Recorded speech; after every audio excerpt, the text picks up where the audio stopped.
Miljen Aljinovic, everybody. Let him hear it.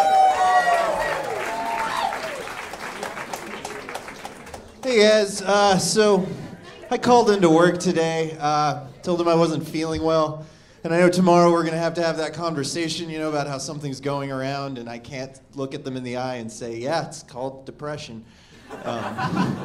Nobody wants to talk about that. Like, I didn't know I was depressed for a really long time because nobody wants to talk about it.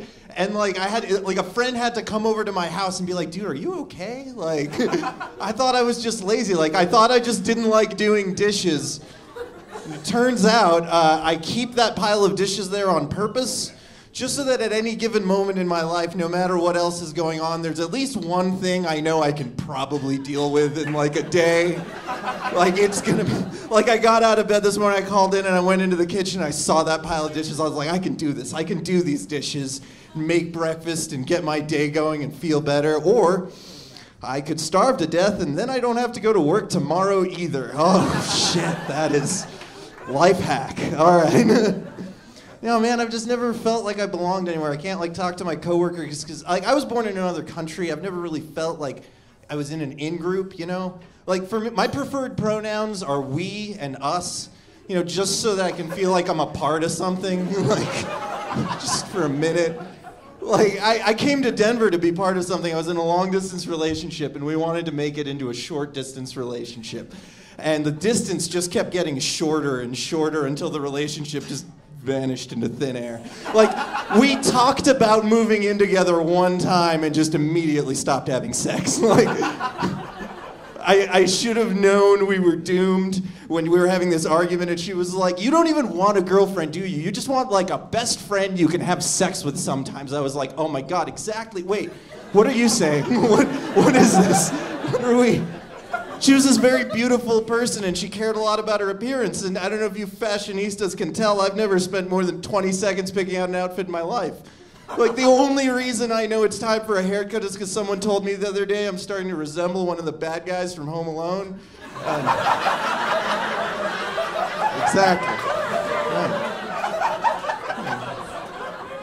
Like, the only time I've ever felt like I really fit in, like, the first time I met my people was in high school, like, when I discovered weed. That was like, for 10 years, that became my culture. That's how I found music and books and friends. And then you guys legalized it, and the first time I went to a dispensary, it was like, I felt like one of those goths or, like, punks from the 80s. You know, the first time they saw Hot Topic, just like, what the fuck is this?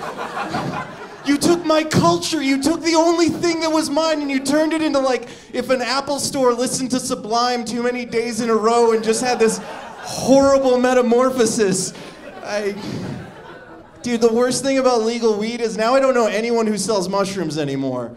Like, if I want to go camping, I gotta deal with legitimate criminals, or worse yet, fucking deadheads, man.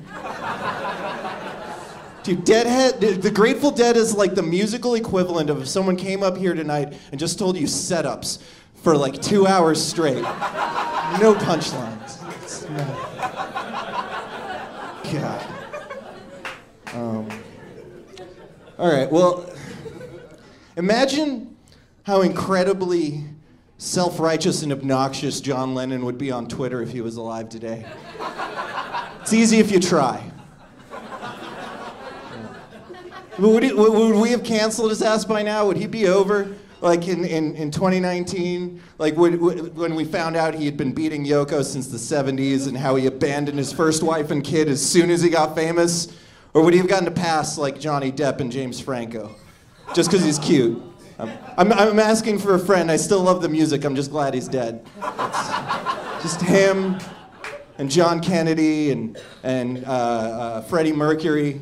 Like, I mean, I know we all love Freddie Mercury now because of that terrible movie, but, like, let's be real. Let's be honest with ourselves as people. You can't go to that many Coke parties in the 1970s. I don't care if you're Mother Teresa, you're going to do something we don't approve of in 2019.